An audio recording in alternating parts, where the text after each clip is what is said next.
जी chills के इस global अंक में आप सभी का स्वागत है। भारत के डीआरडीओ ने फिर से देश का सीना गर्व से भर दिया है। पूरी दुनिया इस वक्त युद्ध की भट्टी में उबल रही है। भारत में भी तेजी से हथियार जुटाने की होड़ मची हुई है। भारतीय हथियार जैसे कि आकाश पिनाका और ब्रह्मोस पूरी दुनिया में धूम मचाए हुए है। इसी बीच भारत ने एक और नया डिफेंस सिस्टम बनाकर तैयार कर लिया है, जो रूसी S-400 और अमेरिकी ठाड का बाप है। हाल ही में इसकी परीक्षण भी की जा चुकी है। इसके बारे में हम आगे बेहद विस्तार से चर्चा करने वाले हैं, जिसे सुनकर आप सभी डीआरडीओ को सलूट करने को मजबूर हो जाएंगे। लेकिन उससे पहले कुछ और महत्वपूर्ण बातों को डिस्कस कर लेते हैं। हथियार बनाने के मामले में भारत अब इतना आगे निकल चुका है कि यूक्रेन युद्ध में फंसे रूस को कई महीनों तक हथियार सप्लाई कर सकता है। हाल ही में हमने आप सभी से पूछा था कि क्या भारत को अपना आकाश, ब्रह्मोस और पिनाका रूस भेज देना चाहिए ताकि हम 1971 का एहसान चुका सकें, जिसके जवाब में आप सभी ने जमकर कमेंट किया था। लेकिन अब मुझे लगता है कि भारत ने जो 5000 किलोमीटर तक मार करने वाले एयर डिफेंस सिस्टम स्टेज 1 का जो सफल परीक्षण किया है, इसे देखकर चीन और नाटो दोनों घबरा जाएंगे।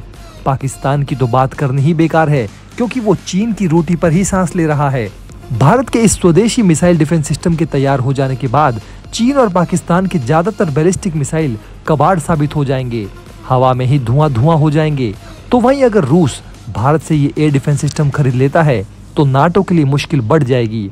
जी हाँ दोस्तों, जिस प्रकार यूक्रेन युद्ध में रूस के हथियार और सैनिक खत्म हो रहे हैं और उसे नाटो का सामना करना पड़ रहा है, उसे देखते हुए भविष्य में रूस को हथियार खरीदने पड़ सकते हैं, क्योंकि रूस में हथियार बनाने वाले लोगों की भी भारी कमी हो रही है।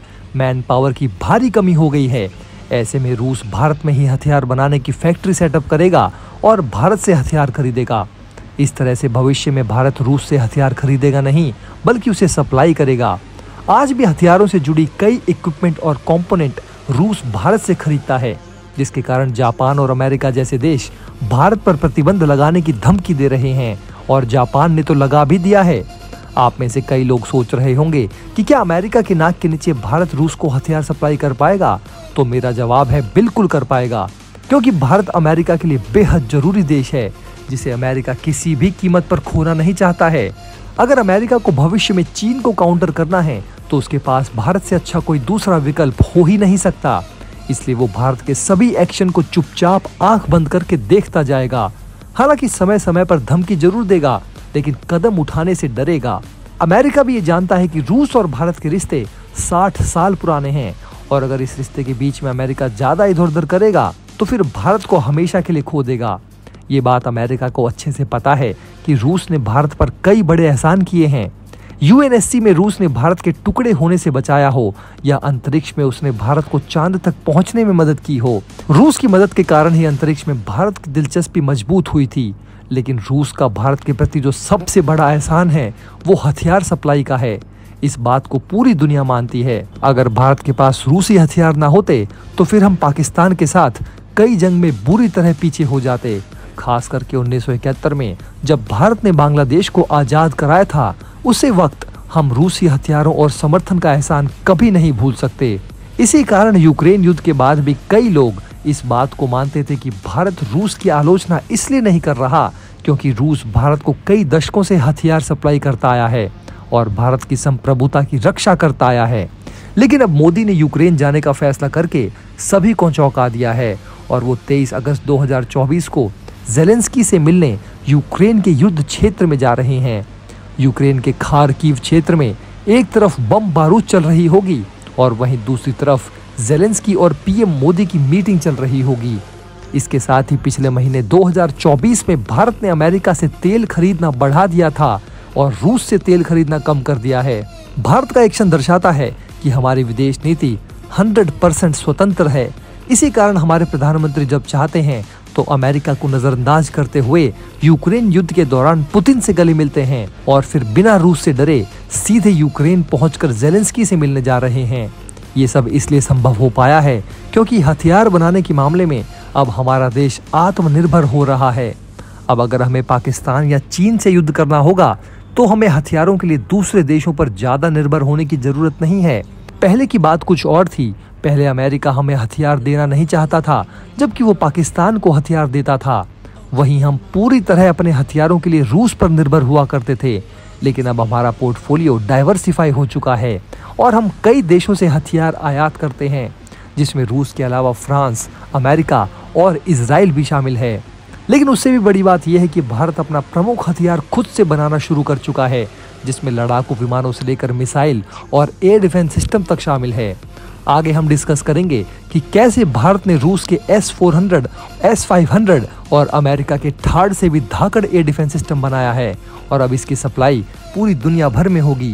वीडियो में आगे बढ़ने से पहले एक ब्रेकिंग अनाउंसमेंट। देश और दुनिया की 100+ फटाफट ब्रेकिंग खबरों को देखने के लिए हमारे चैनल को सब्सक्राइब करें, बेल नोटिफिकेशन ऑन करना ना भूलें, ताकि हमारी सुपरफास्ट मॉर्निंग समाचार और इवनिंग बुलेटिन आप तक बिना किसी देरी के पहुंचे। याद रखिए, आप तक सबसे तेज 100 खबरें सिर्फ जीचल्स पर। तो दोस्तों, हाल ही में DRDO ने AD-1 मिसाइल इंटरसेप्टर का सफल परीक्षण किया है। ये भारत के बैलिस्टिक मिसाइल डिफेंस सिस्टम में बड़ी छलांग है, जिससे अब चीन और पाकिस्तान की मिसाइलों का मुकाबला करना और आसान हो जाएगा। AD-1 मिसाइल इंटरसेप्टर की वजह से भारत अब उन चुनिंदा देशों में शामिल हो गया है जिनके पास खुद का बैलिस्टिक मिसाइल डिफेंस सिस्टम है। AD-1 मिसाइल इंटरसेप्टर की तुलना अमेरिका के THAAD और रूस के S-400 मिसाइल सिस्टम से की जा रही है। ये दोनों ही दुनिया के सबसे ताकतवर एयर डिफेंस सिस्टम माने जाते हैं। AD-1 मिसाइल DRDO के बैलिस्टिक मिसाइल डिफेंस सिस्टम का एक हिस्सा है। DRDO पहले ही चरण 1 का विकास कर चुका है, जो 2000 किलोमीटर तक की रेंज वाली मिसाइलों से सुरक्षा प्रदान करता है, जैसे कि पाकिस्तान की गौरी और शाहीन मिसाइलें और चीन की डोंगफेंग 21 मिसाइल। चरण 2 सिस्टम 5000 किलोमीटर तक की रेंज वाली मिसाइलों से सुरक्षा करेगा। चरण 2 सिस्टम के लिए लंबी दूरी के रडार और नई हाइपरसोनिक इंटरसेप्टर मिसाइलों की जरूरत होती है, जो मैक 6 से 7 की गति पर उड़ सकती है और ballistic missile defence counter measures को प्रभावी ढंग से हरा सकती है। S-400 ट्रायम्फ, जिसे पहले S-300 PMU-3 कहा जाता था, एक मोबाइल सतह से हवा में मार करने वाली मिसाइल प्रणाली है, जिसे 1990 के दशक में रूस के NPO अल्मास द्वारा विकसित किया गया था। इसकी ऑपरेशनल रेंज 400 किलोमीटर तक है और इसमें कई अलग अलग रेंज की मिसाइलें शामिल हैं। THAAD का पूरा नाम terminal high altitude area defence है। ये एक अमेरिकी anti ballistic missile defence system है, जो छोटी, मध्यम और मध्यवर्ती दूरी की बैलिस्टिक मिसाइलों को उनके टर्मिनल चरण में मार गिराने के लिए डिजाइन किया गया है। THAAD इंटरसेप्टर कोई वॉरहेड नहीं होता, बल्कि अपनी काइनेटिक एनर्जी का उपयोग करके आने वाली मिसाइल को नष्ट करता है। दोस्तों, इस वीडियो में फिलहाल इतना ही। इस तरह की डेली वीडियो कंटिन्यू रखने के लिए हमें आपके समर्थन की जरूरत है। कृपया इस वीडियो को ज्यादा से ज्यादा शेयर करें और उम्मीद है कि आप इस वीडियो पर कम से कम 1000 लाइक्स देंगे। पिछले वीडियो पर आप सभी का रिस्पॉन्स काफी अच्छा था। आप देख रहे थे जी चिल्स। जल्द पूरे होंगे आपके सारे विल्स।